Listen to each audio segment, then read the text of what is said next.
ele ainda não vai entender qual a sua linguagem. E até eu digo que é um divisor de águas, né? Porque o cara que quer, de fato, um projeto raso, ele já não vai se identificar com o seu trabalho. Ou talvez ele tinha na cabeça um projeto raso, mas quando viu o seu projeto potente, automaticamente ele já falou, opa, tem alguma coisa diferente aqui, e eu quero esse tipo de projeto aqui, eu não quero mais aquele projeto.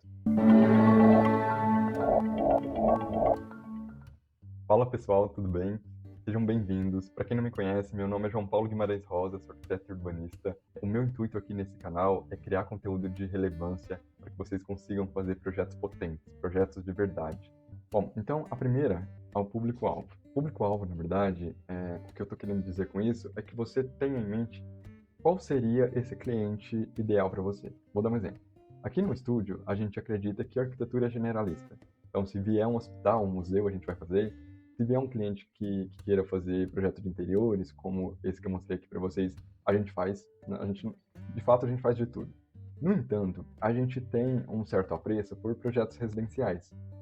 Então, inclusive, a gente tem a Casa Sensorial, né? Esse projeto aqui. E esse é um projeto fictício, não foi executado ainda. No entanto, a gente concebeu ele, enquanto estúdio, né? A gente concebeu ele para colocar no portfólio, justamente para atrair essas pessoas. Tanto é que se você entrar no nosso Instagram, ele está fixado lá no topo, justamente para que a gente consiga ter essa comunicação clara com esse avatar, entre aspas. O que eu estou querendo dizer com isso? Tem muitas pessoas erram nesse ponto, que é o seguinte, como eu disse, às vezes a pessoa quer, assim como eu, trabalhar com arquitetura residencial. No entanto, quando você entra no perfil dela, do Instagram, você vê várias fotos de viagens e projetos. Você tem um projeto de um quartinho de bebê, ou só tem projeto e frase de efeito, mas só tem quarto de bebê, entende? Então, qual que é o público-alvo dessa pessoa? E aí a gente tem que fazer esse exercício de sempre também se colocar no outro lugar, né? Imagina o cara que quer construir uma casa e ele tem 300 mil reais para construir. Você entende que ele não vai te dar o projeto para fazer, porque quando ele entra no seu perfil só tem projeto de quarto de bebê, você precisa de alguma forma comunicar isso para ele. Mas eu acho que vocês já entenderam o que eu quero dizer. Que é de fato vocês terem a comunicação correta com esse interlocutor, mirar nessa pessoa de certa forma, que é o que a gente está fazendo lá no estúdio.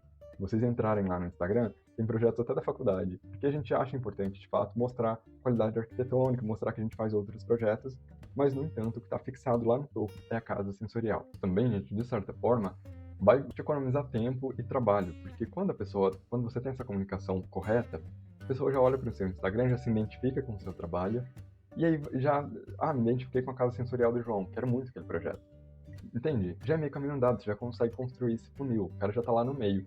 Quando você só tem quartinho de bebê, por mais que você consiga ainda captar esse cliente, ele ainda não vai entender qual a sua linguagem. E até eu digo que é um divisor de águas, né? Porque o cara que quer de fato um projeto raso, ele já não vai se identificar com o seu trabalho. Ou talvez ele tinha na cabeça um projeto raso, mas quando viu o seu projeto potente, automaticamente ele já falou, opa, tem alguma coisa diferente aqui, e eu quero esse tipo de projeto aqui, eu não quero mais aquele projeto. Até tem uma história que eu acho que é interessante contar aqui para vocês, que aconteceu recentemente. Isso faz acho que um mês mais ou menos. Há 3 anos atrás eu participei desse concurso aqui, junto com a Liliana. E esse concurso é um concurso de retrofit pela Design Class. E esse concurso era um concurso de retrofit. E esse concurso de retrofit, gente, a gente tinha que escolher um determinado projeto, um projeto de fato real, que estava em estado de abandono. Eu pensava muito, na fase de concepção, qual lugar que eu ia escolher, porque era livre o tema. Então eu poderia escolher um projeto aqui em Brasília ou um projeto lá em Frutal. No entanto, eu acabei escolhendo em Frutal, esse prédio fica no centro da cidade, então eu tinha um certo apreço por ele, queria ver ele mudado. E aí eu escolho esse prédio. Então eu faço esse projeto, passam-se 3 anos, e aí tem toda uma história também interessante por trás, que é o reconhecimento da população, né? Eu posto esse projeto no Facebook, na comunidade de Frutal, que é a cidade que eu fiz o projeto, em Minas, e foi muito legal a interação deles, eles falando que esse projeto tinha que ser construído, teve toda uma movimentação ali, marcaram o prefeito e tudo. Bom, passam-se 3 anos, entra em contato comigo uma construtora de Frutal, que haveria a possibilidade que eu fizesse um hotel neste prédio que eu fiz. E olha que interessante isso. Se eu não tivesse feito esse projeto, eles provavelmente não teriam me procurado. E tem um detalhe importante que em Frutal, por mais que seja uma cidade pequena do interior de Minas, existem vários arquitetos. Inclusive já falei em algum vídeo por aqui também sobre isso.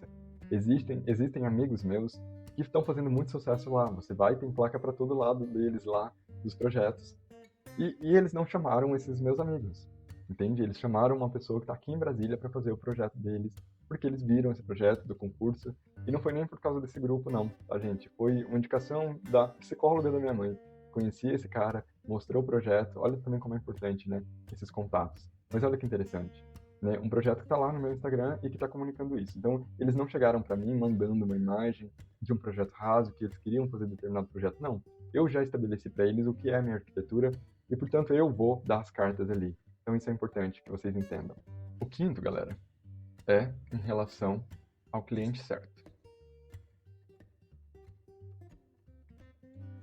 Durante o curso eles falam isso o tempo todo. A arquitetura é para todos, e a arquitetura de fato é para todos, mas quando a gente está falando de projetos urbanos e principalmente de projetos públicos, e talvez essa seja, e talvez também a nossa percepção seja equivocada com o que eles queriam passar para a gente. Talvez essa fosse a intenção deles, ou talvez eles que não souberam passar para a gente. Porque tem essa diferença de mercado. Quando a gente fala de mercado, de escritório, de negócio, não é, a arquitetura não é para todos. É uma hipocrisia falar isso. Então, por isso que eu estou falando para vocês do cliente certo, porque também, às vezes, você está aplicando tudo isso aqui, mas não está focando no cliente certo. E qual que é o cliente certo? Mercadologicamente falando, né, enquanto estúdio, enquanto escritório, é o cliente que tem condições de te pagar. Então, a gente precisa entender isso também. As pessoas que estão chegando até você são as pessoas que estão são as pessoas certas, né? E eu já disse isso em outros vídeos também. E aí vai muito da expectativa sua também. Talvez você queira trabalhar com arquitetura social. E tá tudo bem, né? Inclusive, parabéns por isso. Eu acho que é uma missão incrível. Mas aí você tem que ter sua expectativa alinhada com isso. Você sabe que você vai ter que cobrar muito barato pelos seus projetos, porque o poder aquisitivo dessa galera é menor do que, por exemplo, de uma classe B ou uma classe A. As suas expectativas e a sua qualidade de vida também tem que ser ajustada a isso. Então, é basicamente isso. Justamente para que você não tenha frustração, né? Estou aplicando tudo isso que você falou, mas entende? Então, prestem atenção nisso também, porque isso é importante. Tá, João, mas como que eu vou atrair essas pessoas? O que você precisa fazer? Você precisa chegar até essas pessoas. Não tem outra forma. Como que se faz isso? Através de eventos. Então, você tem que estar presente nesses lugares que essas pessoas estão frequentando, trocar cartões, contatos, e é assim que as coisas funcionam. E também tem uma outra estratégia que é o tráfego pago, né? Que é uma coisa super importante também, porque aí você vai conseguir selecionar esse público específico. Mas é importante, por tudo que a gente viu aqui, que você tenha uma comunicação muito assertiva quando você fizer isso, e que você tenha esses projetos potentes no seu portfólio, porque senão você vai atrair uma galera em massa e aí vai dar errado, vai cair naquelas armadilhas que a gente discutiu aqui. A gente precisa se apropriar dessas ferramentas para que a gente consiga atingir esse público ideal. Eu aposto que você vai se identificar. Quando você se identificar aqui com uma dessas, escreve aqui nos comentários. É muito importante também essa interação aqui com a gente e pode ter certeza que eu vou te responder aqui nos comentários. Isso vai ajudar também o canal. Mas mais do que isso, além de ajudar o canal, essa interação nossa é muito legal, né? Então coloca aqui, eu vou te responder e a gente vai discutir sobre isso.